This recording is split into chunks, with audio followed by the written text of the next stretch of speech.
Hello ladies and gentlemen, welcome back to the channel. My name is Mark Roden, and today we are close to finishing up the series that we got going on right now of the most legendary cars from each decade. We've done the 60s, the 70s, the 80s, the 90s, and today we're doing the 2000s. After that we'll do the 2010s, and then we're going to be done with that series, and we'll just probably do some more budget car videos. But you guys seem to like the whole what your favorite blank says about you, so let me know what other car ideas that you'd like to see for those, and I'll definitely keep doing those. If you want to support the channel any more than you already are, head on over to www.smoothstance.com/shop to pick yourself up a shirt, hat, or shorts. Said that weird, but you guys get the idea. And without further ado, let's get right into the video.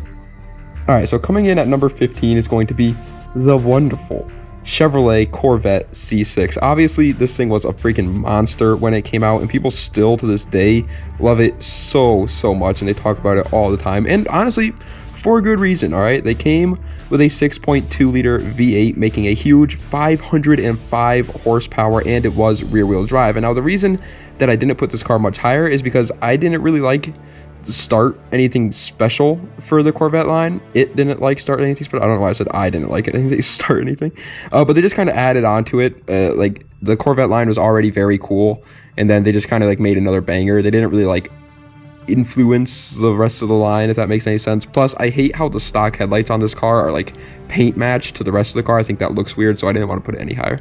Number 14 is the Lotus Elise. We all know this little pocket rocket race car from Lotus, and whether you think it or not, it has had an absolute impact on the car world for sure.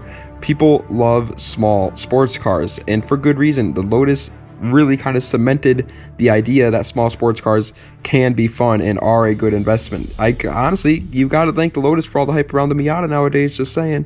This one came with a 1.8 liter supercharged inline-4 making 192 horsepower, and it was rear wheel drive. And once again, yes, that horsepower isn't huge for a sports car, but that's because it handles like a freaking god. It doesn't just accelerate fast like a muscle car does, okay? It can handle. They aren't a great drag car, but they for sure are a great race car, and that's all that matters to Lotus. Now, the engine is just a Toyota motor, but Toyota makes some incredible motors, so I don't really understand why that's such a bad thing. Number 13 is the Mercedes-Benz E55 AMG. A bit of a slept-on car in the car world, to be honest. Not many people outside of the European world even knows that this thing exists, and to be honest with you, it's a pretty good car. Like, I'm not a big fan of Mercedes just because they never have manual transmissions, and I think that sucks, but they're still like pretty cool cars. This one came with a 5.4 liter supercharged V8 making an insane 469 horsepower going to the rear wheels. And now if the power doesn't sell you on the car, then the absolutely wonderful interior, especially for its time, will. That's kind of Mercedes' like whole selling point, is they will make fast cars but also help you stay comfortable while going fast. Sure, it isn't very reliable, but that's not the point now, is it, SpongeBob? Number 12 is the BMW M3 E46. Once again, kind of like the C6 Corvette that we just talked about, it's kind of just another addition to the BMW M3 line, but this one had one of the best engines that BMW has ever made in it, and they called it the S54. Holy mother of God. It was a 3.2 liter inline-6 making a very good 343 horsepower, and it was rear wheel drive as well. And people commonly nowadays look at the E46 as one of the best cars of the 2000s and the last true like BMW M3. But I do have to disagree with that, though. I think BMW gets better and better with time, but the freaking E46 is for sure a legend, and the motor can make ridiculous power on stock internals. Like, the 2JZ is still probably better than it. A lot of people argue over which one's better than that. I'm just going to say that there's never been any S54 that's made 4 digits on stock internals. It's pretty easy to do that on a 2J. But either way, the S54 is still incredible. It can make upwards of 800 to 900 horsepower. Stock internals, that's nasty. Number 11 is the Mitsubishi Evo 9, which, just like the E46 that we just talked about, is commonly looked at as the last true Evo. I know, kind of weird. Everybody always looks at the 2000s cars as the last true cars, and I can respect this one, but that doesn't mean that the Evo X is bad. I just want to put that out there. Either way, though, the Evo 9 comes with the usual Evo motor, a 2-liter turbocharged inline-4, making 286 horsepower, and it was all-wheel drive, of course. And now, if the freaking strapping, wonderful good looks don't get to you, then maybe the absolute dominance that it has in rally racing will. These cars were built to perform well, and even though some people like to add like negative 20 degrees of camber to their Evos, they are an amazing platform to build for power. Very expensive, for sure, but a great platform to build. Also, the 4G63 is just iconic. Number 10 is the first supercar of this list, the Porsche Carrera GT. We all know this car, some for good reasons, some for bad, but we'll get into that in a minute. It's still an amazing car in terms of like what it was, if that makes any sense. The engine is pretty huge too. It's a 5.7 liter V10 making 605 horsepower going to the rear wheels, and it was also mid-engined, which is pretty hard to handle, you know what I mean? It wasn't the easiest to handle, and sadly this is the car that claimed the life of the amazing Paul Walker, rest in peace. But the car also definitely has a place in all of us 2000s kids' hearts, because it was in like every video game that we ever played, and it was always like the best car in that game, and everybody wanted it. So it sucks that it gave itself such a bad reputation because of what happened with Paul Walker, but it's kind of like it's like the Antichrist. Number 9 is going to the Volkswagen R32. This is the first time, in my opinion, I know there's some cars that, first time, in my opinion, that Volkswagen tried to actually make something special out of their like GTI line, and it was freaking cool as all hell. It was much faster than the base model GTI, I'll tell you that much. It came with a 3.2 liter VR6, making a nice 240 horsepower going to all four wheels instead of just the front wheels like the normal GTI. The normal GTI of this generation, which was the Mark IV, had a 1.8 liter inline 4, and it only had 170 horsepower. This one had 70 more horsepower, a VR6, which is an incredible motor to build, and it was all-wheel drive. It was a hot hatch for sure, and the VR6 is one of the most incredible motors to tune. It's a shame that it costs like $20,000 to buy a R32 nowadays though, because this would be an insane start for like a high school car guy. Number 8 is probably the most insane JDM car that we ever got from Honda, besides the NSX, obviously, because that freaking car rules the world. It's the freaking S2000. Everybody wants one, and for good reason. They are an absolute track weapon. Whenever Japan makes a small little like sports car, they always handle like a god on the track, and the S2000 is no exception. It comes with a 2 liter inline 4, making a huge 247 horsepower going to the rear wheels. There's a couple interesting things about that. One is the power. Honda usually makes some very low power cars, but the magic lies within the tuning of the motor. Well, the S2K had good power out of the gate. Next is the fact that it's rear wheel drive.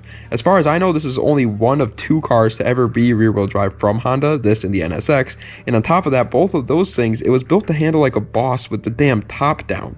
It was a true Honda sports car, and it deserves all the love that it gets. Also, they mounted the engine like longitudinally instead of latitudinally. I don't know what I'm talking about here, but the long way.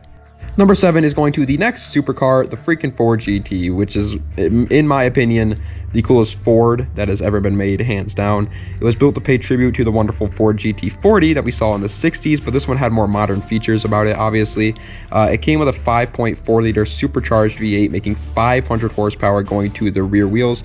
And now the reason that I didn't put this car much higher is because even though the car is very cool, and it looks great, it has a great motor, it's got a lot of power behind it, I just don't think it did much in the world of supercars, to be honest. Like, yes, it was a great homage to a legend, but that's kind of all it was, and so I don't want to put it much higher. I know that the car is an amazing track car, obviously, but I'm just saying, like, in terms of legacies, what it's going to leave behind, I don't really think it did too much in that sense.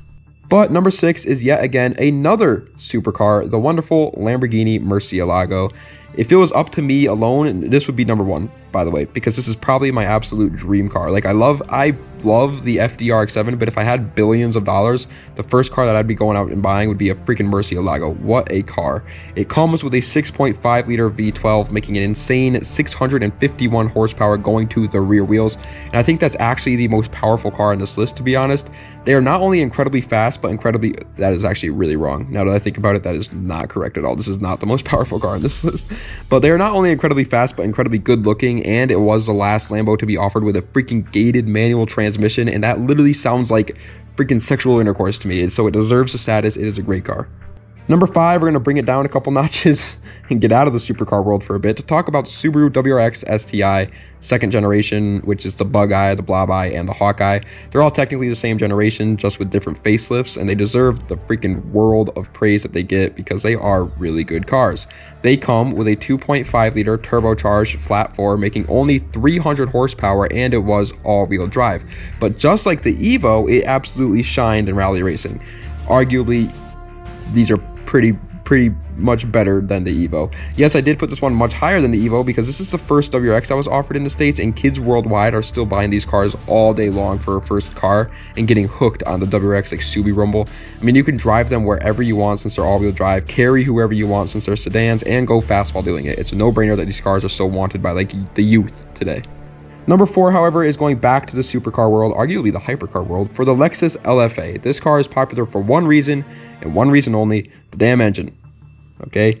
The engine has pretty good notes. It's like you're listening to Stevie Wonder when this thing drives by. It is a 4.8 liter V10, making a huge 563 horsepower going to the rear wheels. It is arguably the best sounding road car of all time, and that's all thanks to the even firing order of the engine, which causes for much smoother sounds.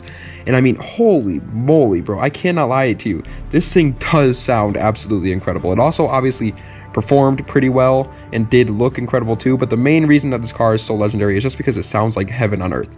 Like, yes, it was a pretty good race car too, blah, whatever, boo, supercar stuff, blah blah blah, but it sounded awesome, and that's why it's legendary.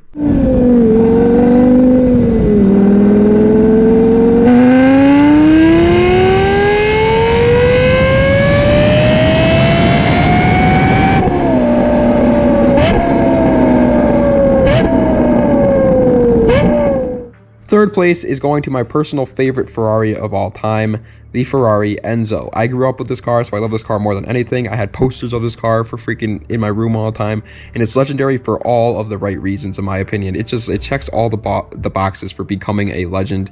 It's just wonderful. It comes with a 6-liter V12, making a ridiculous 651 horsepower, which, by the way, is tied with the Murcielago that we just talked about. And once again, it was rear-wheel drive. And now, the F40 is usually regarded as Ferrari's best road car ever, but screw that, all right? Because this thing is sexy. It is beautiful. It also performed incredibly well and was named after the damn founder of Ferrari himself, Enzo Ferrari, because this was the last car that he would approve before he passed away. I mean, this car is literally built out of legendary material. Second place, however, is going to the Nissan GTR R35, and allow me to explain before you guys get all grumpy in the freaking comments and leave hate comments. It is legendary not for what it stands for, but for what it did. There's different ways things can be legendary, if that makes any sense, okay?